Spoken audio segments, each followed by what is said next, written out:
Hey guys, and welcome back to my weekly reading vlog where every time I finish a book, I hop on the camera and let you know my thoughts and feelings about it, and then let you know what I'm going to be reading next.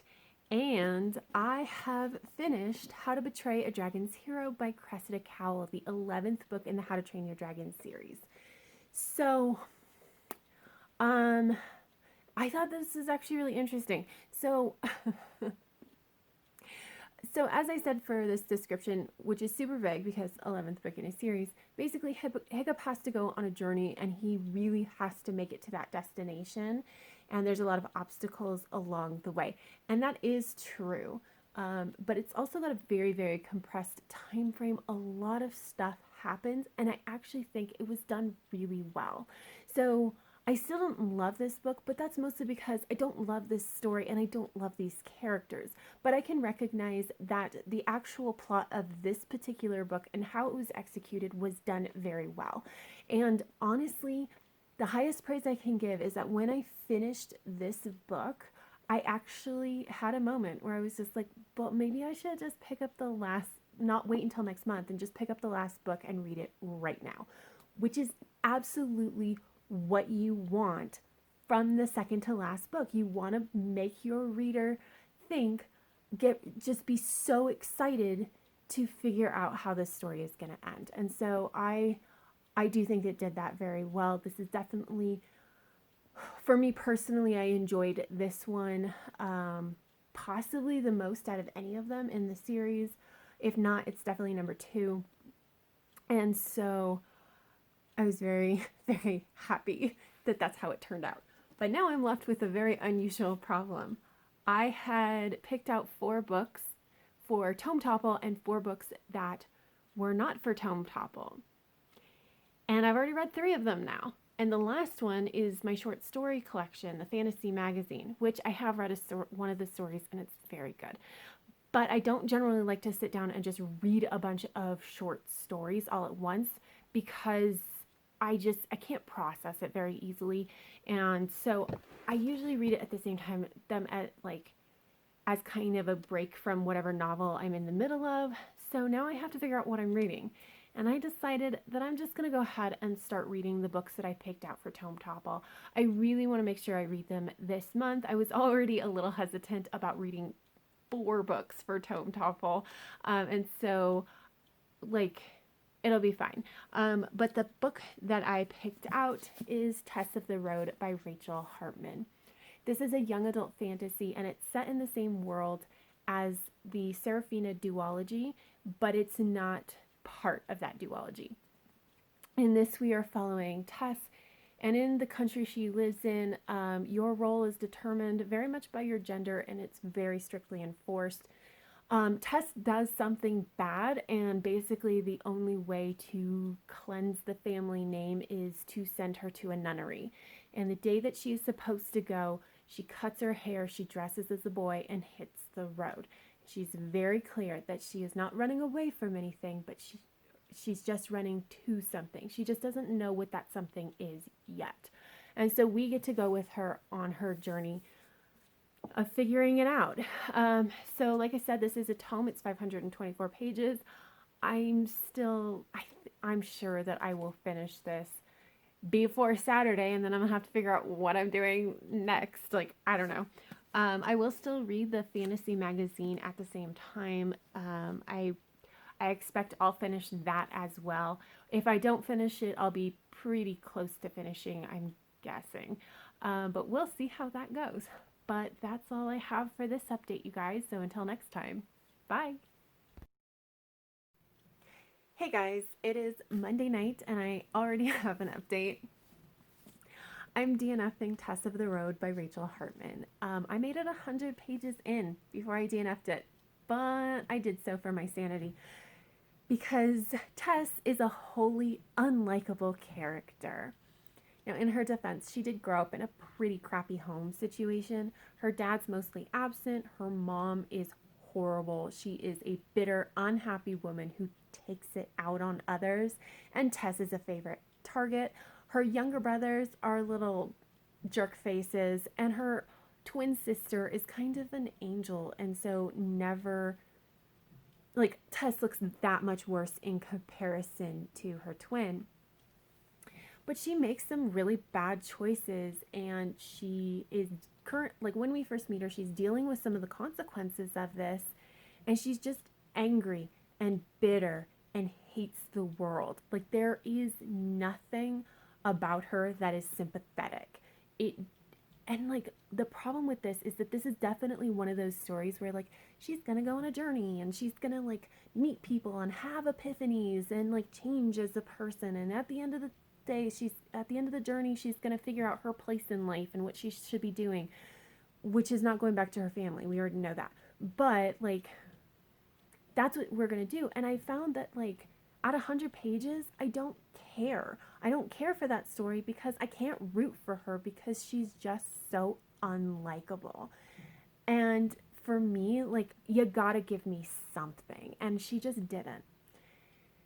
The other part, and really like the thing that really kind of tipped it over the edge, is that I said that this wasn't part of the Seraphina duology, and it's not.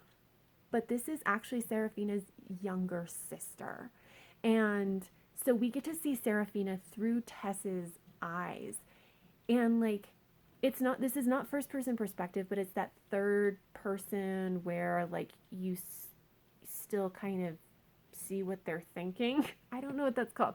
But Tess really views Seraphina as like a wrecking ball in her life. And that's not exactly far off the mark. Seraphina was 100% a catalyst for change, and that kind of spilled over onto her family, sometimes in good ways and sometimes in not so great ways. And for Tess, it was not good. And there's some special things going on where she specifically resents Seraphina. But how we see Seraphina in this, again, is through Tess's perspective, although not 100%, it's because it's not first person. And it's like how Seraphina is presented is incredibly negative, which I hated because I loved Seraphina in her, like in the first book called Seraphina. She was my favorite character. I really, really liked reading her. And so to see her portrayed so negatively in this book was just, I hated it. I just didn't like it. Even knowing that I understand why Tess is doing this, it's not first person. And so I feel like the author needed to put something in there to show that like Seraphina may be oblivious in some instances, but well, in a lot of instances, but she still means well. You know what I mean? Which is more in line with her character. So that put me over the top. And even though I ended with Seraphina being seen in a more sympathetic light and Tess starting on her journey, I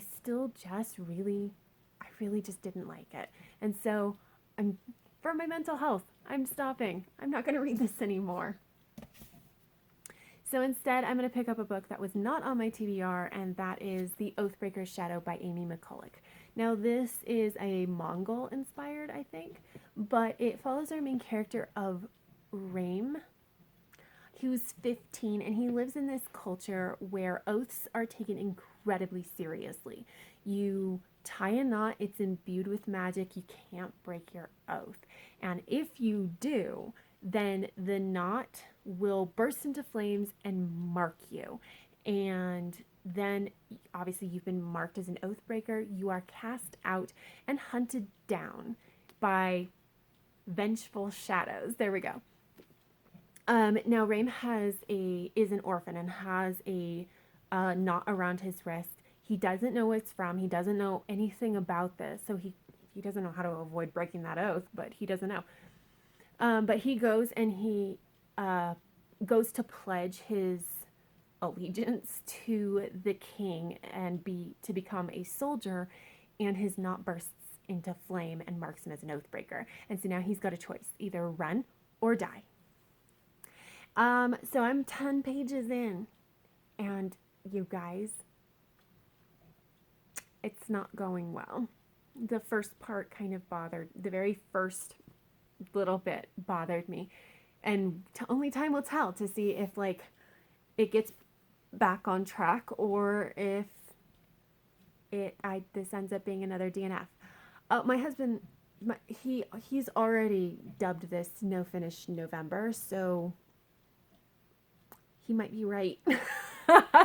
We'll see how it goes. I'm hopeful, but like realistically, I don't know that it's gonna go well. We shall see. But that's all I have for this clip, you guys. So until next time, bye. Hey guys, it is Tuesday night and I already have an update because of course I'm DNFing the Oathbreaker's Shadow. Or is anybody surprised? No, not really. And the surprise is that I DNF'd this at page 25. I just couldn't make it anymore. And the problem was like, I can't really pinpoint the exact reason why I felt like this, but here's the thing. We're introduced to this world and some of the magic system, and part of the magic is that, like, obviously when you make an oath, you tie a knot, and then if you break the oath, it bursts into flames, marking you as an oathbreaker. Okay, but until you're like 16, the oaths that you break don't stay with you. It's really just a promise, like a way to practice promising and figuring out like what's worth it and what's not. What's like a good promise. So enter in our main character who has this knot around his wrist that has been around his wrist since as long as he can remember. But like, how can a baby promise anything and have it mean anything? But apparently it does, because he ends up getting marked and kicked out of his culture. And so it's like, here's the thing about this. We set up the system and immediately set up an exception to that rule. And just like with everything all together, that I can't completely pinpoint exactly why I feel like this, I'm not interested in why he's the exception to the rule. I'm just not. I'm really just annoyed that we immediately have an exception to the rule. So I just went ahead and DNF'd it. I don't need to be annoyed at my books. But obviously it's looking like my spouse is spot on that this is going to be no finish November. And along that vein, we're going to try Avalon by Mindee Arnett. This is the first book in a series, and it follows our main character of Jeff. And he lives in space, and in this, like, there is a confederation that is supposed to rule all of space, I guess. But really the more important thing to know is who is your local crime boss, because they're really the ones that are going to like set the rules and enforce them. Now Jeff is, he tracks down unsecured bits of metatech, essentially the tech that allows faster than light travel and is worth a lot of money. And he tracks it down and he procures it legally or illegally, and he is trying to get enough money to buy back his parents' spaceship so then he can go somewhere else. But he stumbles across a bit of information that is incredibly important, and now he has to decide what to do with it. I don't know what it is about that description, because I know that I should be interested in it, but I'm not as much as I would generally be. I don't know how to describe that. And so it stayed on my shelf because I'm like, but I should think it's interesting. I should give it a shot. So I'm going to give it a shot and we'll see how it goes. And either it's going to be great and I'm just going to devour it, or I'll DNF it. And either way, you'll hear from me again soon. But that's it for this time. So until next time, guys. Bye. Hey guys, it is Thursday night and I have an update. I actually have a couple things to update you on. But first and foremost, I DNF'd Avalon by Mindee Arnett. I made it a whole 25 pages before I just decided, I don't care. I'm not that into it. There really isn't anything bad about this book, but I just so badly wasn't feeling it. And I'm finding this is happening a little bit more often with young adult, where I just don't care. And so instead of taking up more time reading a book I don't really care about, I decided to just go ahead and let it go. There really isn't anything bad about it though. So if it sounded interesting to you, give it a chance. It might work really well for you. And then last night and today, I read 3 novellas from the Kate Daniels series by Ilona Andrews. And I read Magic Dreams, Magic Steals, and Magic Stars. So Magic Dreams and Magic Steals follow the same set of characters, Jim and Dolly. Now, this was really interesting because we actually do interact with Jim quite a bit in the Kate Daniels series, and we really only see one real side to him, but this offered a completely different side, and it was really cool. Even and we even got to see slightly different sides in each story, and that was really, I just really enjoyed being able to see that, yes, he is a well-rounded person. And then with Dolly, we don't see Dolly as much in the Kate Daniels series. She's very much a side character. So it was really cool to be able to dive into her character and her magic specifically, because it's very different than any magic that we've seen in the series up to this point. And just how she goes about doing things. I mean, okay, ostensibly each book has like a storyline where there's like an evil thing that you gotta fight. And we get to see Dolly like shine and figure out that she's actually okay at fighting and that kind of thing. But really these stories are about Jim and Dolly coming together as a couple. It's a romance. It's beautiful and I really like them. Apart like the evil thing storylines were fine. They allowed us to dive into, again, Dolly's magic, which I did find really interesting, but it was kind of also just fodder for like their romance. And I was okay with that because I did really, really like the romance part of it. And ultimately I ended up giving Magic Dreams 4.5 stars and Magic Steals 4 stars. And then Magic Stars follows Derek and Julie, and they are like basically the wards of Kate's, or Coran and Kate, their respective wards. And it's not a romance, they don't get together, but it really does lay a lot of groundwork for their relationship. So we do occasionally see them interacting, especially more in the beginning of the series, but not so much at the end. We see them together when like Coran pulls them and is just like, we're going to go fight something, but we don't actually get to see them interact together all that much. So it was really interesting to see how they are as a unit, and and also to see what Derek has been doing since the events of one of the books. No spoilers. And just kind of like what Julie's doing. Like, it's just really, really interesting. It lays a lot of groundwork, partially for some of the later books, but also I think for the series that will be coming out in January. And honestly, I enjoyed this too. I don't think it's a good standalone though. This one definitely isn't, because it didn't really serve purposes that were for the series without really being serving a purpose outside the series. So, but I still really liked it and I gave it 4 stars. If you haven't read the series, skip it. It's fine. But yeah, I liked it. So now I'm going to go ahead and pick up The Veil by Chloe Neill. This is the first book in the Devil's Isle series. And so in this series, it's an adult urban fantasy, and like 7 years ago, the veil that separates humanity from what lies beyond tore apart. There was a supernatural war in New Orleans, and humanity decided to confine all the supernatural elements to one area called the District, and all the occupants call it Devil's Isle. Enter our main character of Claire, and she is a sensitive, aka a human that has gotten magic from the Veil, and so she is supposed to be in Devil's Isle, but she is in hiding. Now this does mean that she's super untrained and undisciplined, and but it's been going okay until one day a bounty hunter by the name of Liam Quinn sees her doing magic to save somebody else, realizes that she's probably untrained, and goes and helps her find a teacher within Devil's Isle.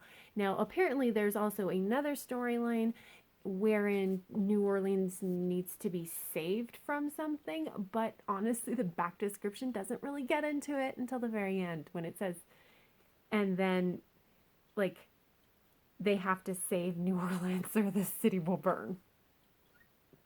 So there you go. The thing about this book, because it's adult urban fantasy, either I'm going to get sucked into the world and just really like it, or I'm not going to like it and I'm going to nitpick it to death. So there's not a whole lot of middle ground there. But that is the last book that I'm going to attempt to read before Tome Topple, which starts on Saturday. Hopefully I can finish it before Saturday. We'll see how that goes. But that's all I've got for right now. So until next time, guys. Bye. Hey guys, it is Saturday night, so it is time for my end of the week update, and I have decided to DNF The Veil by Chloe Neill. This is not a bad book, which was a little bit of a surprise because I usually either love or hate adult urban fantasy, but this really wasn't bad. It just wasn't quite good enough for me to want to continue. The world building was fine. It was interesting, but there were like occasionally times where it seemed to contradict itself, or like the characters were interesting, but like not, I didn't get quite into them enough to really love them. It didn't hook me right away. The plot is interesting. I would be interested in finding out more, but it wasn't interesting enough. And the writing style I actually didn't like. So, yeah, I mean, it's just one of those things where it's like, it's okay. It's just not for me. And so if you're into adult urban fantasy and this sounds interesting, I would still say give it a shot because like it was close to working for me. It just didn't quite get there. But you might actually like it. Next up, let's update you on Fantasy Magazine's People of Color Destroy Fantasy. I didn't read any more of this. So the problem is that the plan was that I would read short stories like about every 100 pages that I got to in like the novel that I was in the middle of. And that didn't happen because you just watched all the clips. I DNF'd so much stuff this month or this week. And so I never got to the short stories, and that's really okay. I'll try again next week. We'll see how that goes because I don't think I'm going to DNF the next book, which is Leviathan Wakes by James S.A. Corey, the first book in the Expanse series. So this is an adult science fiction space opera, I think, but essentially we're following two main characters. The first one is Jim Holden. He is an XO on a ship, and his ship happens to pick up a distress signal, so he goes and investigates it, and then in the investigation finds a secret he really did not want to know, and now he has to deal with it. And then the other perspective is Detective Miller, who has been tasked with tracking down a missing girl, and their paths end up intertwined at some point in this book. I haven't reached that part yet. I am now 60 pages in, and it's good. It's solid. We're still kind of like in the setup phase. Like there's definitely still action happening, but it's clearly also still set up. The prologue was interesting enough that I was like, okay, you got me. I'll continue on. But yeah, I think it's good, but I'm not hooked yet. And I'm really okay with that because it's only 60 pages in to a 560 page book. But I do expect that I will be not DNFing this one. So eventually you'll get an update from me about what I thought.